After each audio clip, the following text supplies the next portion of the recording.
Bonjour, bonsoir et bienvenue à votre émission Témoignages d'ici et d'ailleurs. Merci de nous recevoir chez vous pour le numéro de ce jour. Et le duo est bien sur son plateau. Bonsoir à vous. Bonsoir Noula et bonsoir amis fidèles à Témoignages d'ici et d'ailleurs. Une fois de plus, merci de rester connectés avec nous sur la télévision du royaume des cieux. Que la grâce de notre Seigneur Jésus vous visite chacun là où vous êtes. Au nom du Seigneur Jésus. Amen. À vous, quelle grâce, quel privilège, quel plaisir de reprendre contact avec nos fidèles téléspectateurs. Et nous l'avons toujours dit ici, à vous, il n'y a pas de petit témoignage. Ce que Dieu fait dans nos vies, nous marquons un arrêt pour lui dire merci. Parce que par moments, on attend le spectaculaire. Et c'est pour ça que le spectaculaire ne vient jamais, ou le sensationnel. Mais nous sommes là pour rendre grâce à Dieu. La Bible dit, rendez grâce à Dieu en toutes choses. Ou alors, rendez grâce à Dieu pour toutes choses. Rendez grâce à Dieu pour toutes choses. Et soyez toujours reconnaissants, nous dit le Seigneur, et tu le dis bien, nous là. Je pense que les fidèles téléspectateurs vont s'en rendre compte. Nous ne sommes pas là pour juste des témoignages qui font sensationnels ou en tout cas des choses qui apparaissent extraordinaires à nous, nos yeux, mais nous sommes là pour montrer la fidélité de Dieu, pour montrer que sa parole est digne de confiance, pour montrer que le Seigneur, sa parole est entièrement digne de confiance. Ce qu'il dit, il accomplit, et sa parole ne revient jamais à lui sans effet. Et c'est pour ça que vraiment, il n'y a pas de petit témoignage. Effectivement, nous là, il n'y a pas que si je donne ce témoignage-là, les gens vont dire que ça c'est quel témoignage? Ah bon? Je pense que nous ne devons pas voir les choses ainsi. Nous devons nous appuyer sur la grâce de Dieu. Notre vie même, c'est la grâce de Dieu. C'est la grâce de Dieu, c'est vrai. Elle-même, elle était un témoignage. Elle est un témoignage. Non, il faut que nous... Et à vous, excuse-moi de te couper. Hein. Oui. Il y a des moments, on est en bonne santé, tous les jours. Mais lorsque, par malheur, une maladie arrive en 2 jours, c'est là que tu reconnais la valeur de la bonne santé. Mais, je ne sais pas si tu comprends un peu l'esprit dans lequel je m'exprime. Nous là, ce que tu dis est totalement vrai. J'ai déjà expérimenté ça. Tu sais que il peut arriver, même l'eau pour la boire, si tu es malade, tu vas te rendre compte que tu ne peux même pas. Ça veut dire qu'il devient difficile même de boire l'eau. Ouais. Et quand tu seras guéri, tu bois l'eau et tu manges. Donc tu vas voir quelqu'un qui est malade, il ne peut pas boire, il ne peut pas manger, il n'y a pas d'appétit. Mais ils sont nombreux qui nous suivent, ils ont bien mangé ce matin, ils ont bien bu et ils mangeront tout à l'heure encore parce que justement, ils sont en bonne santé. Alors, donc ça vaut action de grâce, ça vaut reconnaissance au Seigneur. Tu es en bonne santé.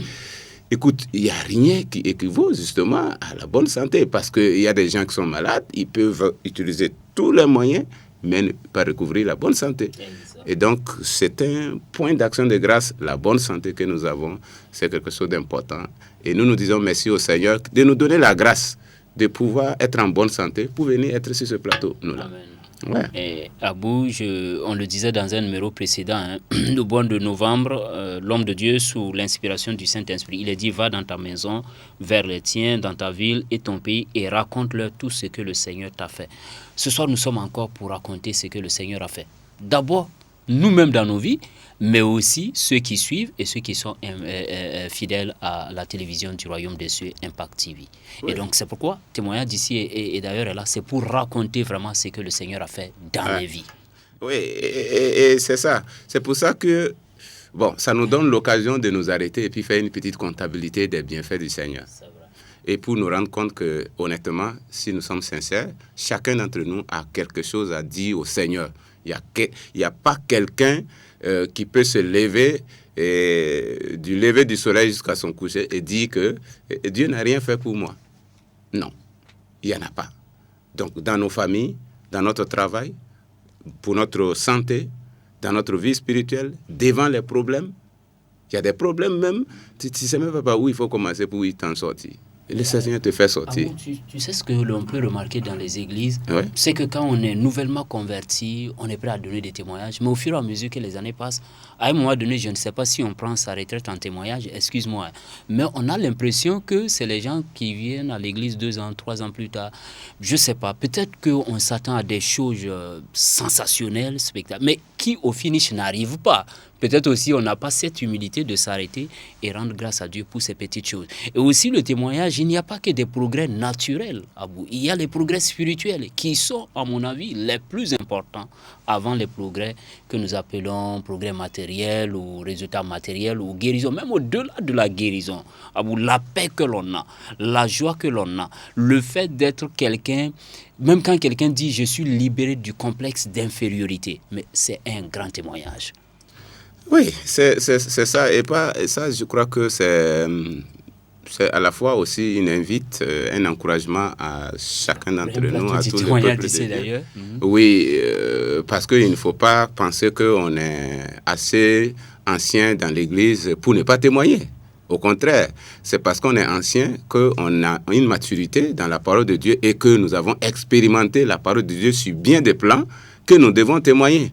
Mais effectivement, nous avons un constat, voilà, lorsqu'on appelle les gens pour les témoignages, bon, les anciens, ils attendent que ceux qui doivent témoigner viennent. Ils regardent un spectateur, c'est très sérieux, mais en même temps, il faut qu'on s'en convainque que le témoignage, c'est quelque chose qui nous concerne tous. C'est une attitude d'humilité, de reconnaissance vis-à-vis du Seigneur, que ce que nous sommes, que ce que nous avons, que ce que nous pouvons, tout cela vient de Dieu. Et que nous voulons que tout concourt à lui rendre gloire. Et que nous voulons nous effacer, mais nous voulons que les gens voient Dieu à travers ce qu'il a fait de nous. Ça, c'est une attitude d'humilité. Mais le contraire fait que nous ne voulons rien dire de ce que Dieu a fait et nous taisons parce que nous pensons que nous aussi, nous avons été quelque chose. Je pense que c'est ce que ça cache lorsque nous ne témoignons pas. Nous ne témoignons pas, nous sommes en train de dire qu'en réalité, Dieu n'est pas tellement pour quelque chose dans ce que je suis, dans ce que je peux, dans ce que les gens voient. Mais moi aussi, j'ai quand même étudié. Moi aussi, je ne suis pas bête. Moi aussi, je suis intelligent. Moi aussi, j'ai quand même travaillé. Alors que tout, ce n'est pas la grâce. Et c'est pour ça que nous avons besoin des gens qui reconnaissent la grâce de Dieu et qui le proclament. Et qui viennent avec humilité ou qui nous écrivent, qui nous appellent pour dire ce qu'ils croient que le Seigneur a fait d'eux. Ouais. Et ça, qu'ils soient anciens ou jeunes, nous sommes tous concernés, nous là. Oui, Abou, ce qui est aussi intéressant, c'est lorsque l'on voit, il y a, quand le Seigneur opère, peut-être que quelqu'un va se retrouver dans ce que nous sommes en train de dire. Tout de suite, il est chaud pour témoigner. Oui. Et il fait 1 mois, 2 mois après, il dit, est-ce que c'est la peine? Et finalement, le témoignage est rangé dans les tiroirs.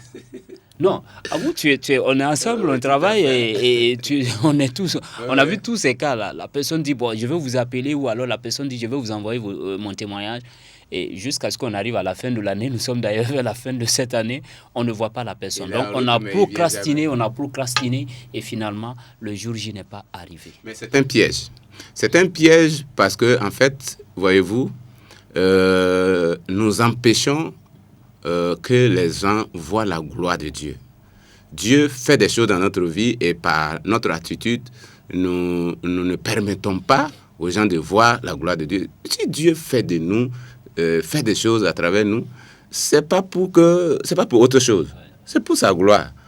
Alors, donc, c'est un piège et comme les choses sont faites pour un but, ne disons pas demain. Il y en a qui attendent aussi de gagner beaucoup pour maintenant venir. Ou bien, voilà, quand il veut venir, l'ennemi lui fait savoir, mais toi-même, là, pour ça, là, quand même, tu vas aller remercier Dieu. Bah, ça, ce n'est pas des voix qu'il faut écouter. Et il ne faut pas écouter ça. Il faut venir. Il faut aller témoigner. Voilà, pour montrer que toi, en tout cas, toi et ta maison, vous reconnaissez que tout ce que vous êtes et ce que vous faites, tout ce que, voilà, ça vient de Dieu. Et donc, c'est vrai. Plusieurs personnes nous ont souvent accostés et disent qu'ils arrivent et puis jusqu'à présent, ils n'arrivent pas. C'est pas qu'ils les a convaincus sur la route, mais en tout cas, il ne faut pas se laisser convaincre par une autre voie. Il faut être reconnaissant. Il faut revenir à Jésus. Jésus sera content de voir, mais écoute, toi, tu as été reconnaissant, tu es revenu sur tes pas et tu verras ce que l'action de grâce, la reconnaissance va produire dans ta vie. Lui, il est revenu sur ses pas. Abou, c'est le témoin de ce soir que nous avons sur notre plateau. Il s'appelle Richard Kassirabou. Bonsoir, monsieur Kassirabou. Bonsoir. Qui est Richard Kassirabou? Je suis Richard Kassirabou, je suis un élève en classe de la première D. Bon, je suis un orphelin Bon, j'ai été adopté par mon papa adoptif. Donc, j'ai un petit témoignage sur ça pour vous donner. Le témoignage, il est grand, même si on ne l'a pas encore écouté. Voilà, soyez les bienvenus. Merci d'être avec nous pour partager ce témoignage. Voilà le contenu de votre témoignage, M. Kassirabou. Le contenu est que, bon, étant donné que je suis un orphelin et je suis élevé par mon papa adoptif, tout ce que le papa me faisait, je voyais ça mal. Et bien vrai qu'il faisait des choses du mal envers moi, mais je voyais ça même en pire. Et j'avais mis ça à l'idée que quand je serai grand, je dois prendre ma revanche envers ce papa. Donc, tout ce que le papa faisait, on dirait que je notais ça sur ma tête. Parce que je savais que non, un jour, quel qu'en soit, je dois me venger. Mais malgré ça, je suis à l'église. Mais le Seigneur m'utilise malgré ça. Mais moi, à mon avis, je crois que j'étais sur le bon chemin. Parce que le Seigneur m'utilise. Mais bon, on prêche à l'église que de pardonner. Mais comme ça ne me plaisait pas, comme je veux faire ce que je veux prendre ma revanche chez le papa. Bon, je n'écoutais pas ça. À tel point, bon, il y a eu des moments où je suis allé au Ghana. J'avais donné un dossier à mes amis de déposer parce que j'avais le BPC, je dois aller en classe supérieure. Donc j'ai donné le dossier là de chercher une place pour moi. Le Saint-Esprit m'a parlé là-bas, si moi-même je ne reviens pas au pays, je n'aurai pas de place. Tout ça là, ça m'encourageait toujours parce que je croyais que le Seigneur est toujours avec moi. Je suis sur la bonne voie, même si je ne pardonnais pas. Donc à mon retour au pays, il y a quelques jours de cela, je dormais. Un bon matin, le papa avait une moto dont la moto était dans la chambre. Donc la moto, c'est une moto Sanelli. La moto est tombée sur ma tête, uniquement sur ma tête. Je croyais même que j'étais mort, mais gloire soit rendue à Dieu. Il y avait le petit frère qui était là. Lui, il est venu rapidement, il a soulevé la moto et je suis sorti. Quand je suis sorti maintenant, le Saint-Esprit m'a posé la question que Richard, si tu mourais dans ça, croyais-tu que tu vas aller où? Bon, là, j'ai commencé à pleurer. Je revoyais tout ce que le pasteur prêchait à l'église sur le pardon et je n'avais pas envie d'écouter parce que ça ne faisait pas plaisir dans mon corps. Parce que j'avais déjà un objectif, je ne voulais pas changer ça. Et j'ai commencé à pleurer. Comme j'ai revu tout ça, j'ai dit, c'est mieux d'aller lui demander pardon. Et je suis allé chez le papa en pleurant, m'agenouiller devant lui. C'était quelque chose que je ne pouvais pas faire. Quelle qu'en soit la personne, je ne pouvais pas m'agenouiller devant une personne comme ça pour lui demander pardon. C'était impossible.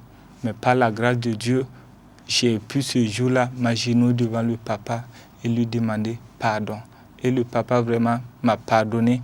Et jusqu'à présent, je vois que dans la famille, il y a la paix. Moi, avec les enfants, avec le papa, on n'a plus de problème. Gloire à Dieu. Amen. Abou, je sais pas, je ne crois pas que le témoignage de Kassirabou soit un petit témoignage. Parce que là, ce que nous écoutons est très important. Voilà un jeune homme qui grandit avec son oncle, on va le dire ainsi, et qui, bon, peut-être avec tout ce que l'on peut vivre, on ne sait pas comment les choses se sont passées, mais toujours est-il que, moi je vais le dire ainsi, il enregistrait tout dans un disque dur, au temps convenable pour se venger de ce qu'il vivait. Voilà, mais là, il va vivre une expérience au Ghana, la moto tombe sur lui et le Saint-Esprit dit, si tu mourais dans cet état. Quand bien même il opérait, il voyait les résultats quand il sortait peut-être en évangélisation, mais Dieu ne l'a pas applaudi en disant, mais tu sors en évangélisation. Il a dit plutôt, si tu mourais dans cet état, es-tu sûr que tu me verrais? Ça ne peut pas être un petit témoignage. Ça ne peut pas être un petit témoignage parce que quand on a écouté le jeune frère, même avant de monter sur le plateau, il nous a dit clairement que lui, il avait commencé à s'exprimer autrement, même avec ses camarades. Au dehors déjà, il se comportait déjà un peu en bandit. C'était un homme qui était violent. Il dit que comme il ne pouvait pas exprimer sa violence sur son papa adoptif, alors il l'exprimait déjà au dehors. Donc ça avait commencé. Et c'est comme ça que l'ennemi pouvait finir pas faire de lui quelqu'un qui peut être dangereux, parce que perdre le contrôle de sa vie et puis finalement aller dans tous les revers possibles. Et donc, ça ne peut pas être un petit témoignage. Si lui, aujourd'hui, est revenu, a vu, était attentif à la voix du Saint-Esprit, et finalement est allé s'humilier devant ton papa adoptif pour lui demander pardon et faire la paix, il commence à sentir une transformation et un changement total dans les relations au niveau de la famille. Je crois que c'est quelque chose de très, très, très grand. Parce que là, il vient de repositionner les fondements qui vont lui permettre de connaître le succès véritable dans sa vie. Parce que sans pardon, un chrétien, il ne peut pas prospérer. Et je crois que c'est ce qu'il a fini par comprendre. Et il avait aussi des faux succès, entre guillemets. Et c'est là que je pense que nous devons apprendre beaucoup de choses aussi. Parce qu'il dit que le Seigneur travaillait avec lui. Et tu étais là quand il nous disait même qu'il avait des visions. Tout ce qu'il voyait, il parlait, c'était exactement. Voilà. Et il était un responsable. Il ouvrait des gens et c'est propre. Moi, sur lui, je peux prier et puis bon, le démon l'a pas. Voilà quelqu'un qui doit être délivré, mais en même temps qui intervient dans la délivrance et à qui le Seigneur va dire, écoute, si tu mourais ici, qu'est-ce que tu allais devenir? C'est une manière de dire, tu ne me verrais pas si tu mourais dans cette situation où tu refuses de pardonner ton papa adoptif. Quoi que tu sois un orphelin, tu peux te justifier en disant, non, moi je suis un orphelin. Un orphelin, ça ne donne pas garantie à quelqu'un pour refuser, de refuser de pardonner. C'est pas parce que tu es dans une situation où tu es un orphelin que tu es justifié pour ne pas pardonner les gens. Et ça, c'est une erreur monumentale dans laquelle on peut se retrouver facilement. On ne fait que argumenter pour dire, ben voilà, comme je n'ai pas connu mon papa, je n'ai pas connu ma maman, alors donc les gens ne font que me maltraiter. Et puis voilà, tu vois tout négativement. Ça peut être aussi un mauvais cliché. Et je pense que c'est là que le Seigneur a voulu recadrer la vie de notre vieux frère. Et moi, je trouve que ça, c'est un très grand témoignage parce que ça marque une étape importante dans sa vie spirituelle. Abou, il a soulevé des points que moi j'ai pris soin de noter. Il a dit que le pasteur, en enseignant sur le pardon, il dit que ce n'est pas quelque chose qui lui faisait plaisir au corps. Et récemment, le révérend docteur Mamadou Philippe Karambiri, notre père spirituel, nous a donné un enseignement relatif donc au pardon. Et on avait lu Matthieu 6, le verset 15, où Jésus dit, si vous ne pardonnez pas aux hommes, votre Père ne vous pardonnera pas non plus. Où Jésus a dit, non, si ton frère, tu dois lui pardonner 7 fois dans le jour. Il a dit, c'est des messages qui ne font pas plaisir, mais il a rajouté quelque chose qui m'a beaucoup plu, peut-être qui peut intéresser quelqu'un qui nous suit. Il a dit, c'est par la grâce de Dieu que j'ai pu et que je suis allé me mettre à genoux devant ce papa pour lui demander pardon. La Bible ne nous dit pas que nous allons le faire par notre propre capacité. Je crois que ce dimanche-là, il y a juste quelques jours, papa nous l'a enseigné, à tel point que les disciples ont dit à Jésus, s'il faut pardonner 7 fois à quelqu'un qui me fait dans le jour 7 fois la même personne, Allah augmente-nous la foi. Donc pour dire, il a bien dit ça, il dit par la grâce de Dieu, donc il faut compter sur la grâce de Dieu. Se dire, ce n'est pas par ma propre capacité, Seigneur, je veux pardonner, je suis blessé, je sais que c'est par toi je peux pardonner, ce n'est pas par ma capacité humaine, je ne sais pas ce que tu Non, c'est exactement ça, c'est ça. Et c'est ça qui fait que c'est un témoignage. Parce que ce qui s'est passé est hors du commun, c'est du surnaturel. C'est pas quelque chose que je peux faire par ma chair comme ça. Ma chair ne va pas m'applaudir quand je dois aller m'humilier, fléchir genoux et puis demander pardon. Parce que certainement, il y a des choses aussi, peut-être quand on va rentrer dedans, il va trouver qu'il avait raison.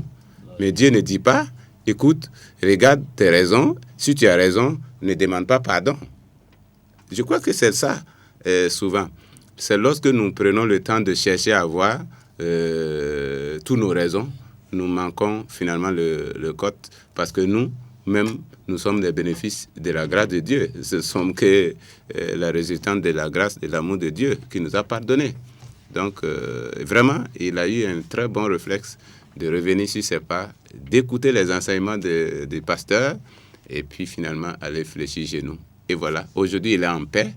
Et je suis convaincu que ça, c'est le fondement comme ça. Il va réussir. Ce jeune homme-là, il va avoir de grands témoignages. Amen. Parce qu'il a appris à remercier le Seigneur déjà pour des choses que les gens ne voient pas avec les yeux, mais qui sont d'une importance capitale. Kassirabou, nous sommes en train d'aller vers la fin. Qu'est-ce que vous maintenant vous avez à dire aux téléspectateurs? Vous avez vécu cette expérience. Qu'est-ce que vous avez comme message que le Seigneur peut-être vous met à cœur de partager avec ceux qui nous suivent? Ce que j'ai à dire est que de ne pas regarder que le Seigneur nous utilise. On peut voir certains versets et ne pas obéir à cela. On doit obéir à toute la Bible. Parce que dans Matthieu, la Bible dit que Jésus envoyait tous ses 12 disciples. Et parmi ces 12 disciples, il y avait un voleur, Judas Iscariote. Mais je crois que quand ces disciples sont revenus, ils ont dit qu'il y a eu des prodiges. Donc, je crois bien que Judas même a pu délivrer quelqu'un là-bas. Donc, si Judas a pu délivrer quelqu'un et il s'est mal terminé, donc si nous, on doit trier la parole de Dieu pour mettre en pratique, je crois que ça ne peut pas nous aider. Et c'est ce que j'ai voulu faire, mais Dieu m'a sauvé par sa grâce. Il m'a retiré parmi ces gens-là. Donc, ce que j'ai à dire est que toute la Bible, on doit prendre le soin de mettre toute la Bible en pratique. On ne doit pas trier des versets qui nous plaisent. Non.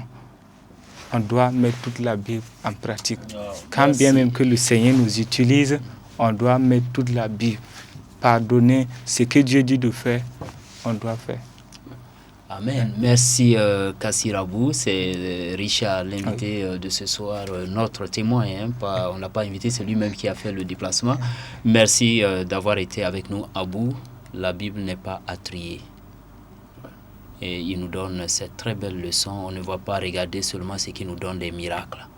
Et je dois le dire, puisqu'on va vers la fin, c'est ça que nous appelons témoignage. C'est ça. Quelqu'un qui n'arrive pas à pardonner, Dieu lui a donné la capacité de pardonner, aujourd'hui il est libre. C'est un témoignage. Voilà. Et en même temps, il nous aide, nous tous, il nous parle à nous tous, qui sommes sur ce plateau et tous ceux qui nous suivent, qu'il ne faut pas que nous nous séduisons. Il ne faut pas qu'on se séduise en regardant souvent certains exaucements de nos prières, ou bien certaines choses que nous réalisons comme des exploits, et pendant que nous refusons de pardonner, alors que c'est le fondement de la vie chrétienne. Nous sommes les premiers à bénéficier de la grâce de Dieu, du pardon de Dieu, et faire des exploits au dehors, pendant que nous ne pouvons pas pardonner, nous courons à notre perte. Je pense que ça, c'est un enseignement que nous retenons fortement. Et je tiens à dire merci à notre bien-aimé, c'est notre jeune frère Richard, et à tous les téléspectateurs qui sont restés en contact avec nous, que nous n'avons pas besoin de quelqu'un si nous sommes en situation de conflit avec quelqu'un. Humilions-nous, allons, demandons pardon et le Seigneur va glorifier son nom dans notre vie. Voilà, et le Seigneur va glorifier son nom dans notre vie. C'était le numéro de ce jour de TIA. Nous rappelons que vous également, vous pouvez nous écrire à l'adresse email qui s'affiche au bas du petit écran. Et le numéro de téléphone, c'est exclusivement pour partager des témoignages. Merci d'avoir été de nôtres. À bientôt pour un autre numéro de TIA. D'ici là, que la paix de Christ soit avec vous. Amen. Amen. Amen.